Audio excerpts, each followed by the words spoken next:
গত শুক্রবারের দিন গিয়েছিলাম মেয়েটাকে নিয়ে একটু ঘুরতে। কারণ হলো মেয়েটা প্রচুর পরিমাণ আবদার করতেছিল এবং কি তার আবদার গুলো রাখার জন্য আমার মনটাও কেমন যেন করতেছিল। হ্যালো এভরিওয়ান, আসসালামু আলাইকুম। কি অবস্থা সবার? This is Osman from Osman 3.0। This is my another new blog. আমি জানতাম না বাসার সামনেই ঠিক এত সুন্দর একটা জায়গা আছে। কারণ হলো যে আমি তো এই জায়গাগুলোতে খুব বেশি আসি না, আর এরকম জায়গাগুলোতে আমার আসার মতো সময়ও হয় না। আমার মেয়েটা দেখেন ঠিক আমার পিছনেই আছে, কারণ হলো যে সেও আমার পিছন পিছনই যাচ্ছে। সে প্রচুর পরিমাণ ঘোরাফেরা করার একটা ইচ্ছা আছে, তার একটা আশা আছে, তার মনের খুব ইচ্ছা এই দুনিয়াতে সে ঘোরাফেরা করবে এবং কি সে আমাকে নিয়ে পুরো দুনিয়া দেখবে। আমারও যেহেতু মনের ইচ্ছা আমার মেয়েটাকে নিয়ে আমি পুরো দুনিয়া দেখবো, তাই আমি তাকে আমার সঙ্গে রাখার চেষ্টা করি। যেহেতু গত শুক্রবার ছিল, আর শুক্রবারের দিন মানে আমরা মোটামুটি একটু ফ্রি থাকি। যারা মার্কেটিং এর চাকরি করি তারা সাধারণত ছুটি জিনিসটা পায় না, তবে শুক্রবারের দিনটাই আমাদের একমাত্র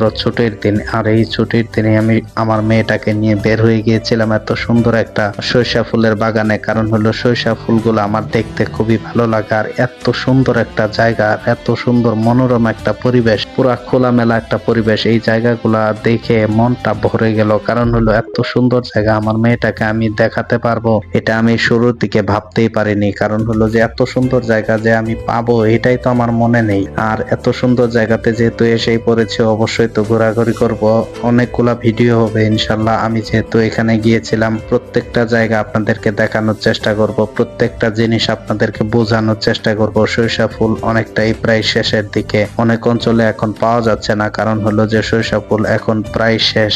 আর এই জায়গাতে প্রচুর পরিমাণ সরিষা ফুল। আমার মেয়েটা এত পরিমাণ খুশি, আর মেয়েদের আবদার রাখতে আমার কাছে যে কতটা ভালো লাগে। আর আমার মেয়ে তো আমাকে খুব বেশি সময় পায় না, কারণ হলো আমি যেহেতু মার্কেটিং এর চাকরি করি, প্রচুর পরিমাণ পরিশ্রম করা লাগে। আর এই পরিশ্রমের পরে আমার মেয়েটাকে আমি খুব বেশি সময় দিতে পারি না। তবে সময় দিতে না পারলেও আমি একটা জিনিস খুব ভালো পারি, মেয়েটার মন কিভাবে রাখা যায় সেটাই আমি সবসময় চেষ্টা করি। যে কোনো ইস্যুতে কিংবা যে কোনো বিষয়ে আমি সবসময় চেষ্টা করি সে যেন আমাকে তার মন থেকে ভালোবাসা দেয় এবং কি আমি যেন তাকে মন থেকে ভালোবাসতে পারি। মন থেকে ভালোবাসলে কিন্তু তেমন কোনো সময়ের প্রয়োজন হয় না, কিংবা তেমন কোনো বড় কোনো স্পেশাল গিফটের কোনো প্রয়োজন হয় না। যাই হোক, আমার মেয়েটাকে নিয়ে এসেছি। এটা হলো করিমগঞ্জ বাজারে ঠিক কাছেই, আমার বাসা থেকে খুব বেশি দূর না, অল্প একটু দূরে। এই জায়গাটাতে দাঁড়িয়েছিলাম, আর এই জায়গাটা একটু ফাঁকা ছিল, আর প্রত্যেকটা জায়গায় একেবারে সরিষা ফুল দিয়ে ভরা ছিল। আর আমার মেয়েটা তো এইদিকে যাবে এদিকে যাবে, নানান ভাবে সে ঘোরাঘুরি করবে, তার ঘোরাফেরার কোনো শেষ নেই। কারণ হলো সে যেহেতু মুক্ত আকাশে আসতে পেরেছে,